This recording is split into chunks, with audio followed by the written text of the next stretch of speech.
सरवन 12 बरस क भइले और घर में ब्याहे नार लइयौले सेवा मात पिता क कैले दिन और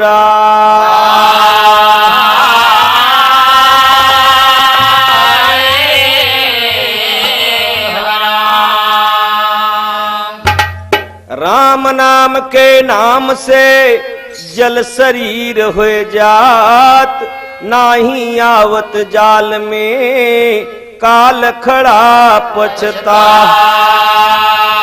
राम कहे कोढ़ी तरी जिनके तन नहीं चाम सुंदर दहिया पाई के मनवा भजलो हरि का। राम नगरिया राम की बसत गंग के तीर अचल राज महाराज की चौकी हनुमत बिरहा। सेवा कैसे के संसार में आज चर्चा है, सारे देश में परदेश में भी चर्चा है कि महतारी बाप को सेवा कैसे किया जाता है। कहना है रामा रामा रामा रामा रामा रामा जननवा जीव का काल होई गए ना।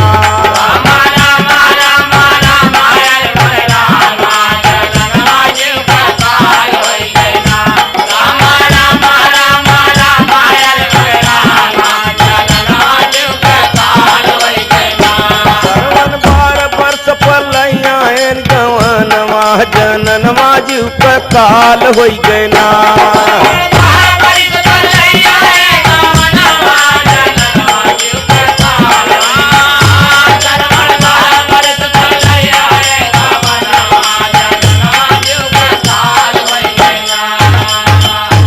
भैया सरवन के महतारी बाप जी सुनिए बात विचारी।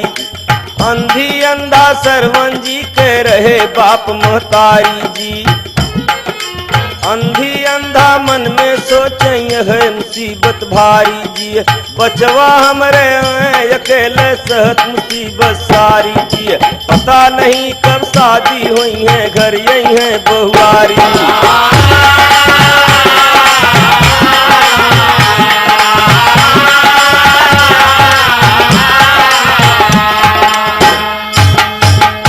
सुने वाले दोस्त, महतारी बाप दोनों अंधी अंधा सरवण जी के सोचत हैं बच्चा हमारा अकेले सेवा करता, कहूँ पतो हुआ जाते तो और सेवा हमार बढ़ जात।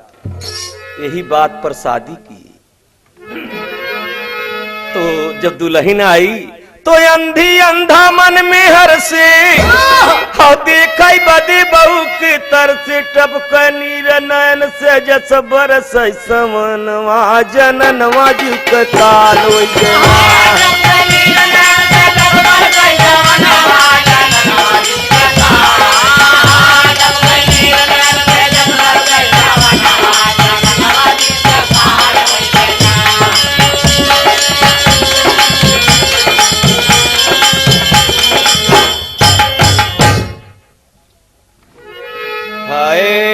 अरे अंधी अंधा मन में अरसे और देखा बदे बहू के तर से टपक नीर नयन से जस बरस समनवा जननवा जीव के काल होई गए ना।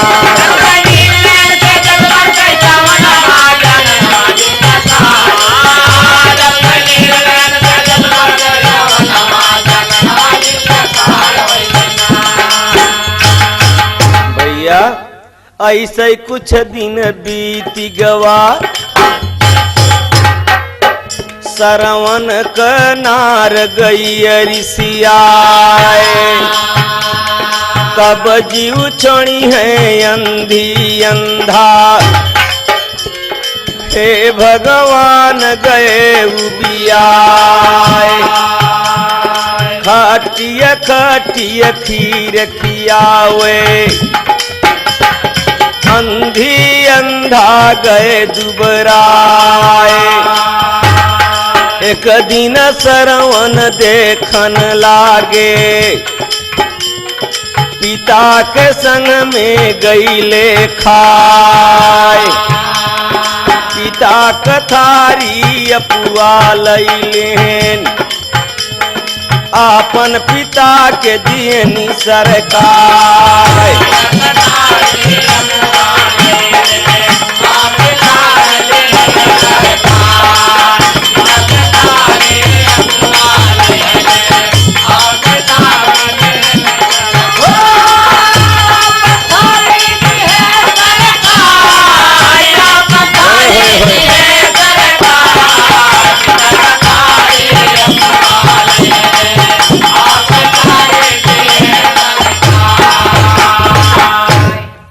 बाप महतारी वाले थारे में एकदम नमक खट्टी खट्टी खीर और अपने पति के मीठा मीठा खीर दे। श्रवण कुमार जब बदल दे तो औरत बहुत नाराज बा।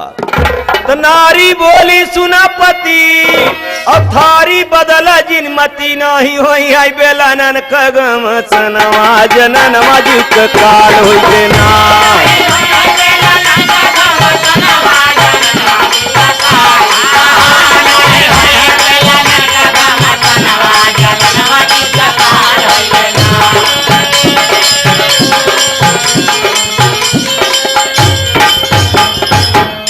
श्रवण कुमार अपने औरत के कहे हमार घर छोड़ दो, हम माँ बाप की सेवा से हम वंचित नहीं रह सकी, हमार घर छोड़ दो। औरत रोवत ऐसा गलती न करे, लेकिन श्रवण कुमार कहे ना। तो जब अपने मुहे में खीर नावत है बाप महतारी वाला तो एकदम नमक कहना है खीरिया खवाए नहीं, अरे लागे नून खार हो खीरिया खवाए नहीं।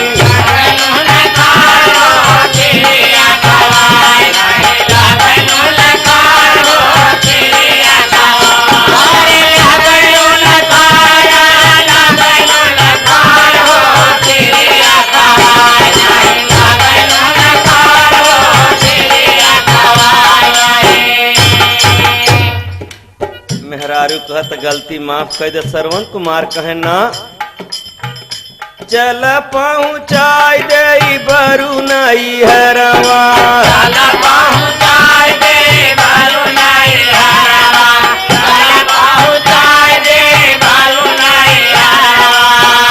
अरे चल हम पहुँचाई दे तो के नहीं हरवा और नाही कौन दिनवा दाई देबू तू जहरवा, नाही कौन दिनवा दाई देबू तू जहरवा, नाही कौन दिनवा दाई देबू तू जहरवा। जहरदी बोलावे लागे डोलिया कहार हो किरण खवारा,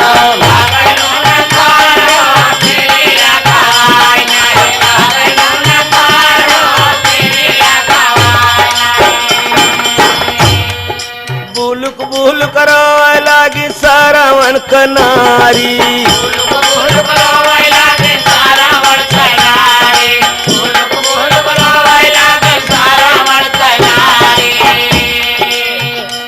हमार महतारी बाप अंधी अंधा रोए से काम न चले।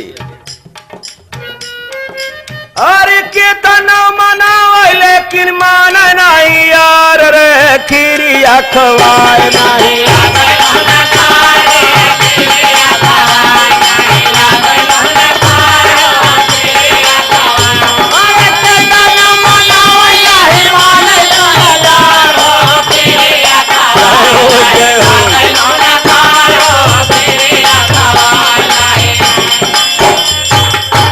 खबरदार सब नौटंकी छोड़ो, चलो हमार घर छोड़ दो।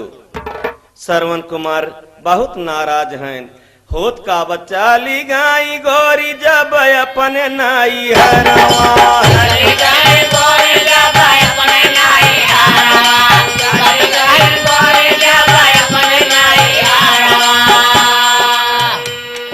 वही श्रवण सोचे लागन मन में विचरवा,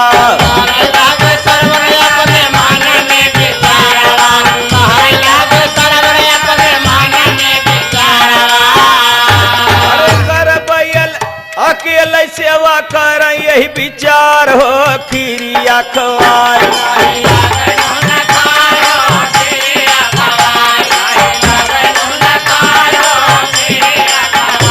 अरे माई बाप तेरा हाथ कर पैसा पकार हो खीरिया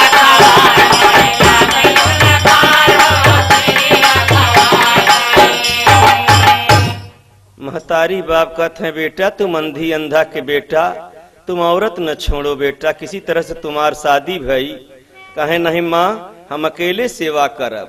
सरवन कहाँ करब हम सेवा, खियोबै कंद फूल फल मेवा। अरे देवी देवा पूजबै गंगा सननवा जननवा जी काल हो गए।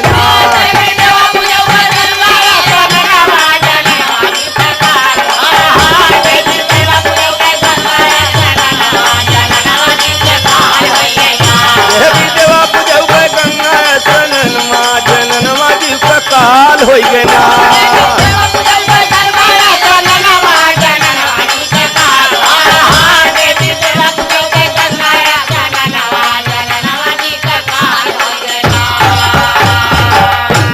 सुने वाले दोस्त ये गाना सुने तो महतारी बाप को सेवा किया कैसे जात जरा ध्यान दें आप। फिर भी औरत संग नहीं छोड़ता। श्रवण कुमार सोचत हैं कैसे तीर्थ कराओ, गाड़ी मोटर का साधन तो कोई बा नहीं। सोचत हैं कि कवने जतनिया से हम तीरथी कराऊ बाई, कवने जतनिया से अरे हम तीरथी कराऊ बाई कि कठी लिहले बानी हो बनवा।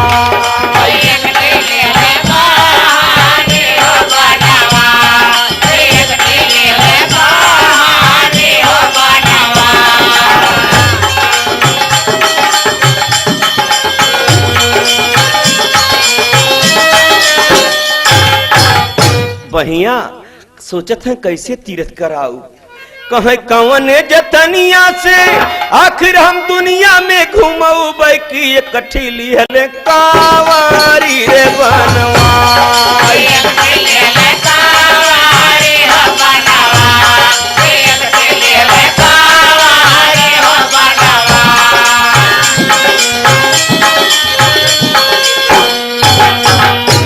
आगे पिताजी के और पीछे माताजी के बैठाए कंधे पर लेके जाते हैं। वाह सेवा भक्ति क्या है। अरे चलत चलत एक दिन दोपहर होइगा जंगलों में अंधी अंधा गाई ले रे ये पुलाए।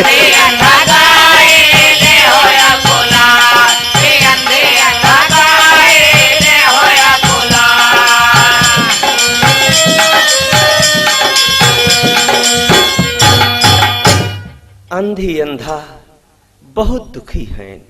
सारे तीर्थ करके जब लौटे तो सोचत है बेटा हलक सुखानी बबुआ लागबा पियसिया। अरे हलक सुखानी बचवा लागल बा पियसिया कितनी देते पानी अरे पिया।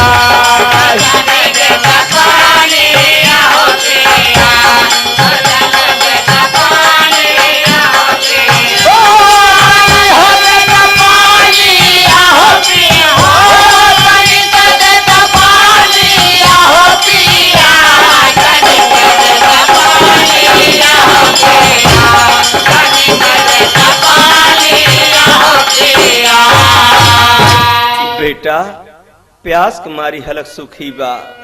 सरवन सोचे लागन अपने मन में सोचे विचार आखिर कैसे दे पानी यारे मंगाई। कैसे दे पानी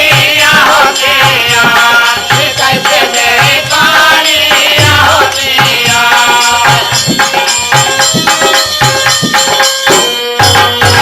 अंधी अंधा के छोड़ दहले सुना बीच बनावा में सरवन जी गाई ले हो भगाई।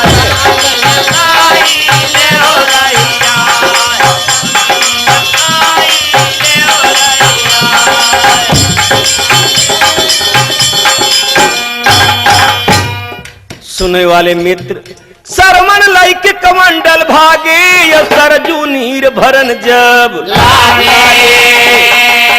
जब कमंडल भगभकान वही समय में राजा दशरथ शिकार खेले गए हैं और सगे भाई ने श्रवण कुमार तो सरमन लाइक कमंडल भागे या सरजू नीर भरन जब लागे।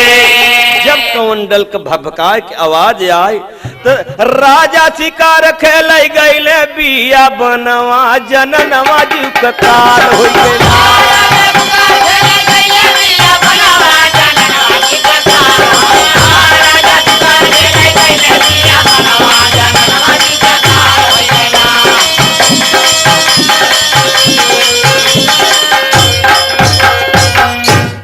उसी समय में दशरथ जी बेअंदाज के तीर चलाए, शब्द वेदी बाण मारा। कहना है मिर्गा समझ के सुनो राजा दशरथ, मिर्गा समझ के सुनो राजा दशरथ, अरे अंदाजे में तीर चलाना पड़ा, अंदाजे में तीर चलाना पड़ा, अंदाजे में तीर चलाना पड़ा।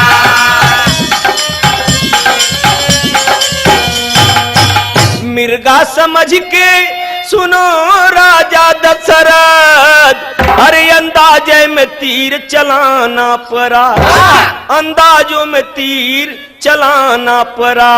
जब लगा बाण सरवन गिरे जल में, जब लगा बाण सरवन गिरे जल में, आहे राम की आवाज लगाना पड़ा, राम की आवाज लगाना पड़ा, राम की आवाज लगाना पड़ा।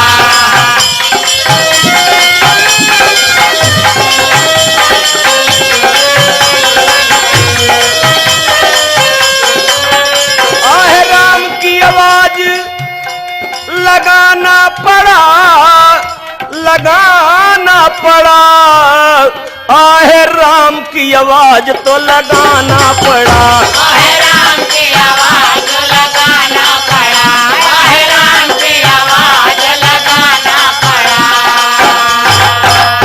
मिर्गा समझ के सुनो राजा दशरथ, अंदाजों में तीर चलाना पड़ा। जब लगा बाण सरवन गिरे जल में, आहे दर्द भरी आवाज राम का सुनाना पड़ा। जब दर्द भरी आवाज सुने राजा दशरथ, झट दे सरवण के गोद में उठाना पड़ा, झट दे सरवण के गोद में उठाना पड़ा, झट दे सरवण के गोद में उठाना पड़ा।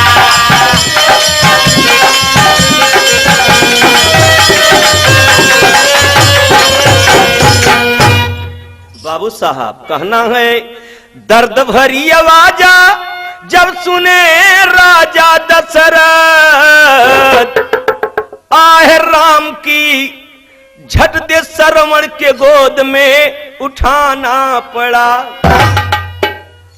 तो रो के कहत है सरवण के मामा एक आ किया, प्यासे माता पिता मेरे अंधी अंधा, प्यासे माता पिता मेरे अंधी अंधा, नीर आपी को आज पिलाना पड़ा, नीर आपी को आज पिलाना पड़ा, नीर आपी को आज पिलाना पड़ा।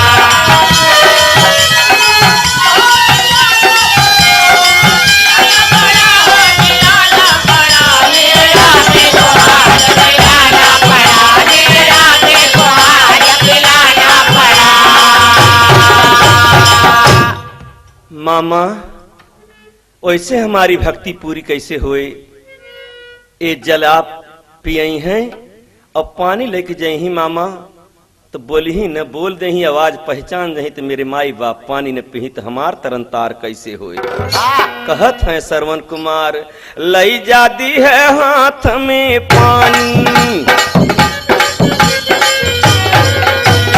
अरे लई जा दी है हाथ में पानी, मुख से बोले जिन कछुबानी, रामा रामा ये हो मोरे रामा, रामा रामा ये हो मोरे रामा, बचे जिनगानी मम्मा तब हुई है तरन मारे जननवा, जीव का साल होई गया।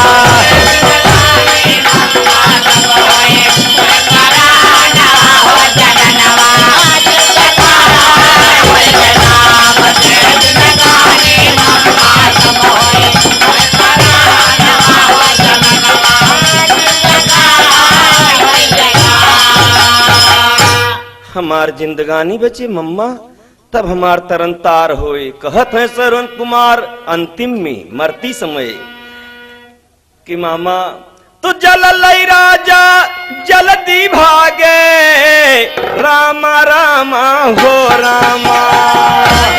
राजा जल्दी भागे, राम रामा हो रामा। राजा जल्दी भागे, राम रामा हो रामा। जल लई के राजा जल्दी भागे, रामा रामा यरे रामा। और अंधी अंधा के पहुंच गए आगे, रामा रामा भजू रामा।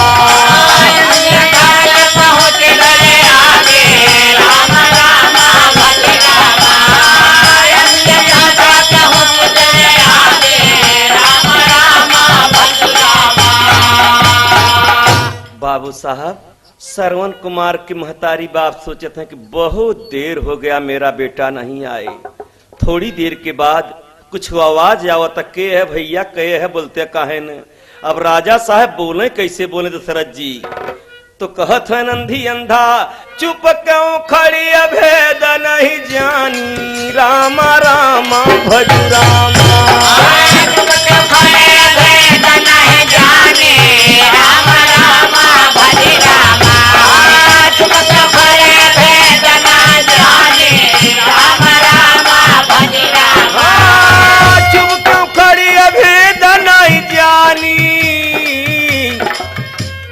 ना बोलवे हम पियवन पानी, रामा रामा भज रामा।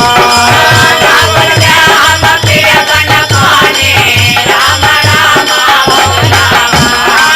ना बोलवे हम पियवन पानी, राम रामा भज रामा।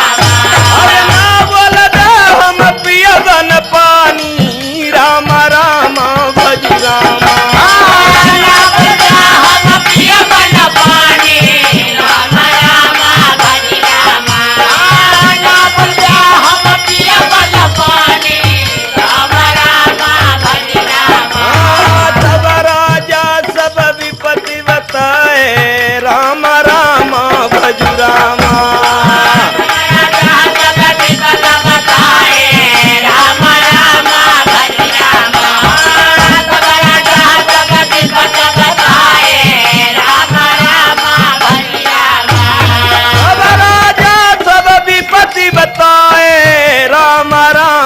भजू रामा।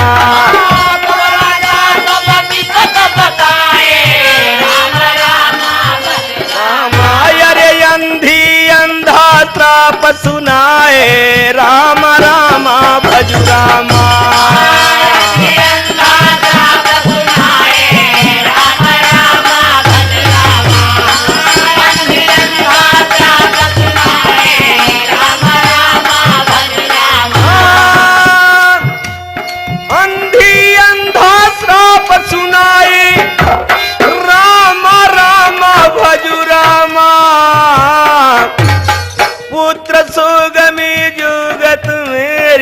रामा रामा भज रामा।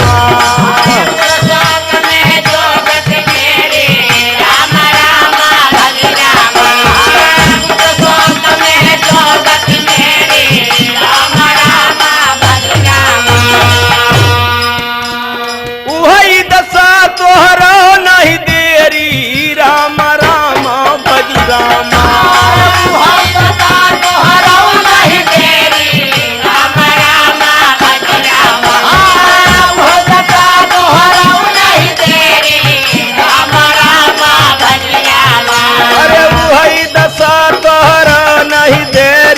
रामा रामा भज रामा।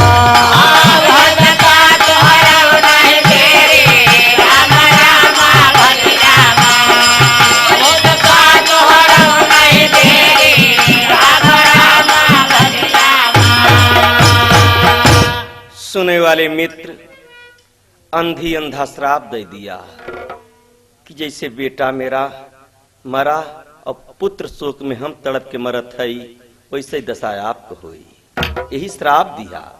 तेतना कह के गए सुरधाम और हर जब बन जात रहे सीता। अरे निकर गयल रही राजा दशरथ का परनवा जननवा जी का काल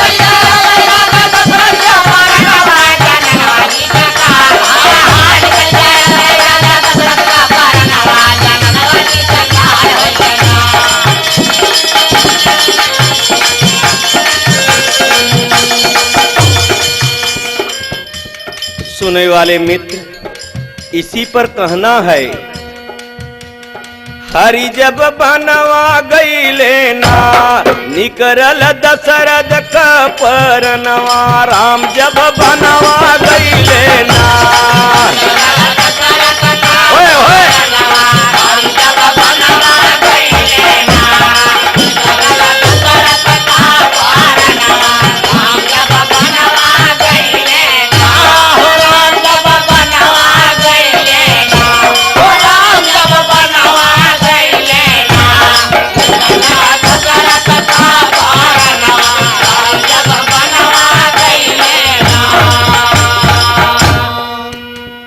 माँ बाप कर श्राप छुटे न भैया सबके उ समझाई कवितैया हो भैया समझाई कवितैया हो भैया समझाई कवितैया सेवा कैल हमरे भैया ऊंचा माई और बपैया बतिया समझ सब वीरनवा हरि जब बनवा गईले ना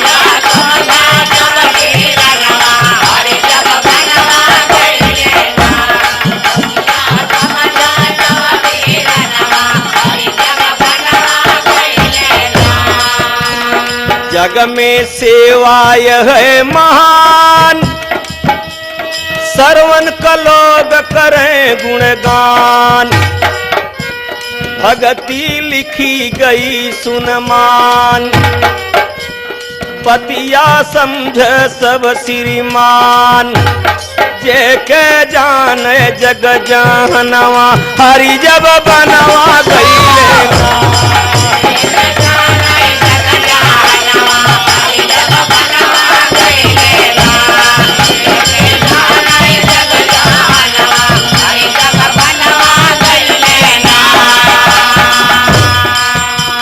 संसार में चर्चा बा तो उनकर चर्चा लोग करे तमाम श्रवण कर सेवा जग में चर्चा करे सुना घन श्याम जननवा जीव का काल हो गए ना अरे राम कैलाश सुनावे पंचन के समनवा नयनवा जीव का काल हो गए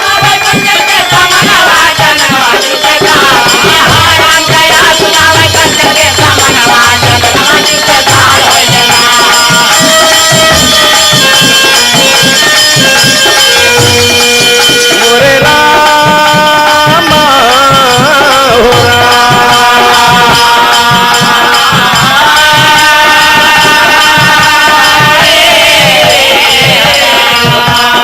सेवा भगति कैल हमरे भैया हो जाए नवरिया सबका पार